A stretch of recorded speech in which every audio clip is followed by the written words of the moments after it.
ایک خدا پرست غلام کی دعا کی برکت کا واقعہ ایک خدا پرست غلام کی دعا کی برکت کا واقعہ حضرت عبداللہ بن مبارک رحمۃ اللہ علیہ فرماتے ہیں کہ ایک مرتبہ مکہ معظمہ میں شدید قحط پڑا، لوگ نماز استسقا کے لیے میدان عرفات میں جمع ہوتے رہے، لیکن کسی طرح قحط کے آثار کم نہ ہوئے۔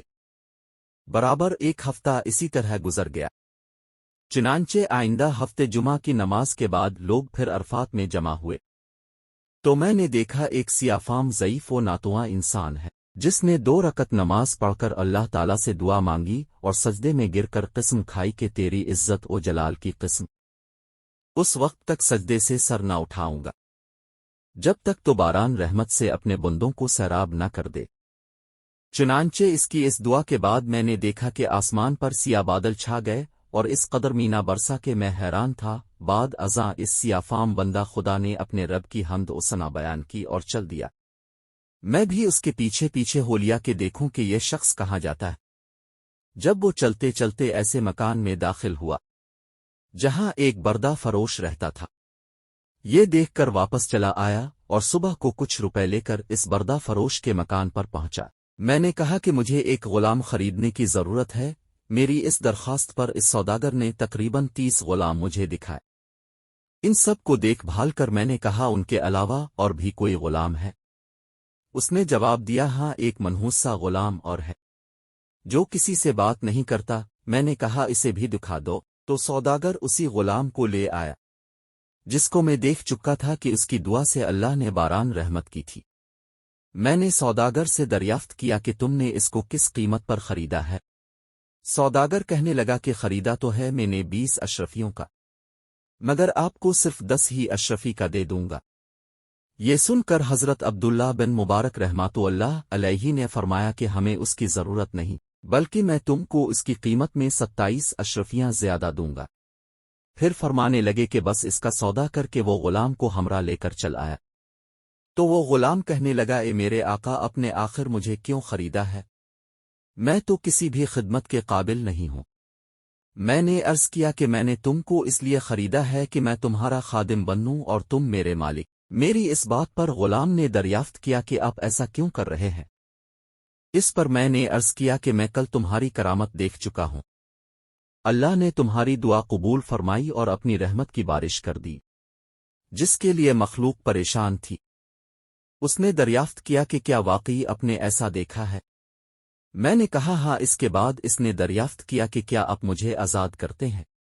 میں نے کہا کہ تو اللہ کے واسطے آزاد ہے۔ اس کے بعد میں نے ایک غیبی آواز سنی کہ اے بن مبارک، تجھے بشارت ہو، اللہ تعالیٰ نے تیری مغفرت فرما دی۔ بعد ازاں اس غلام نے کامل وضو کر کے 2 رکعت نماز پڑھی اور کہا کہ اس چھوٹے آقا کی آزادی پر تو اللہ کا شکر ہے، مگر اللہ تبارک و تعالی کے آزاد کرنے پر اس کا شکر کس طرح ادا کروں؟ اس کے بعد دوبارہ وضو کر کے اس نے 2 رکعت نماز ادا کی اور دونوں ہاتھ آسمان کی طرف اٹھا کر دعا مانگی کہ الہی، تجھے معلوم ہے کہ میں نے 30 سال تک تیری عبادت کی اور میرے تیرے درمیان عہد تھا کہ تو میرا پردہ فاش نہ کرے گا، مگر اب جب کہ یہ راز کھل گیا تو میری روح قبض کر کے اپنے پاس بلا لے۔ جب دیکھا تو اس کی روح پرواز کر چکی تھی۔ حضرت عبداللہ بن مبارک رحمت اللہ علیہ فرماتے ہیں کہ میں نے اس کو معمولی کفن دیا اور نماز پڑھ کر دفن کر دیا۔ پس جب میں سویا تو کیا دیکھتا ہوں، 2 خوبصورت بزرگ عمدہ سا لباس پہنے ہوئے۔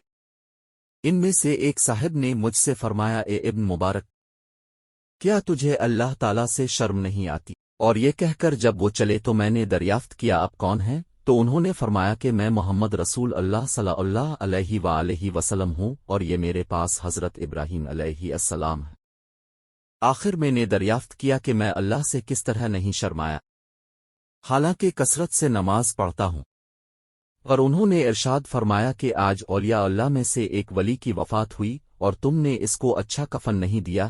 چنانچہ جب صبح ہوئی تو میں نے اس غلام کی قبر کھلوائی اور کھلوا کر نہایت عمدہ اور نفیس کفن پہنایا اور دوبارہ نماز جنازہ ادا کر کے دفن کر دیا۔ اللہ تعالیٰ اس پر اپنا رحم فرمائے، آمین۔ باحوالہ حقیقتوں کا گلدستہ سبق۔ ہمیں یہ سبق ملتا ہے کہ سچ ہے، اللہ تعالیٰ اپنے مطیع اور فرمان برداروں کی خود عزت بڑھا دیتا ہے، جو اپنے آپ کو اللہ کے لیے فنا کر دیتا ہے اللہ تعالیٰ دنیا کو خود اس کے آگے جھکا دیتا ہے۔ دعا ہے کہ اللہ تعالیٰ ہم سب کو بھی نیک بننے کی توفیق عطا فرمائے۔ آمین۔ ملتے ہیں اگلی ویڈیو میں، تب تک کے لیے اللہ حافظ۔